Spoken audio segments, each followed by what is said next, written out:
It was Trae Young's return to the Garden tonight, and it did not disappoint with him putting up 45 points and defeating the Knicks 117-111. Now, this is a big game for both teams.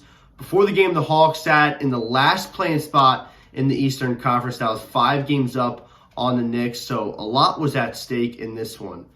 Similar to Sunday, the Knicks came out of the gates with a strong offensive attack. They took a 4-point lead at the end of the first quarter, and they continued that energy into the early minutes of the second quarter. They were able to take an 11-point lead with just over 10 minutes remaining, but this is where Atlanta would go on a 31-14 run to close out the half, and that was able to allow them to jump to a 6-point lead.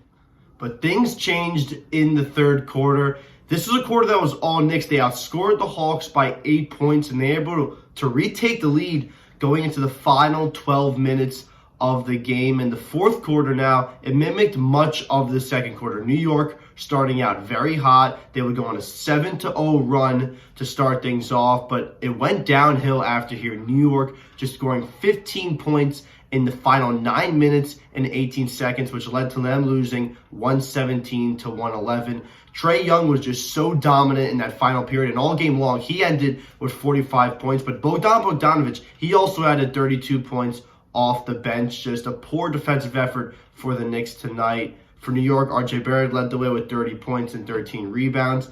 No Julius Randle, so 5 Knicks finished in double figures. This is a Knicks team that really struggled at the free throw line, going 14 for 26 tonight, something Coach Tom Thibodeau talking about in the postgame press conference, saying they need to fix it. But outside of that, this was a huge game for the New York Knicks. A win would have put them 4 games back at that play-in. A loss now puts them 6 games back. And Coach Tom Thibodeau in the post-game press conference, he talked about where the team has to go from here when looking about getting into that postseason in that play-in spot. Well, the position we're in, they're all must-have games, so that's it. But you're not eliminated until you're eliminated, so keep fighting. The Knicks will now head on the road. They have a back-to-back tomorrow. They'll go to Charlotte to take on the Hornets. A huge game for them. They're going to really need a win there if they want to keep their hopes alive of maybe a play-in spot. But until then, with WFV Sports, I'm Michael Calamari.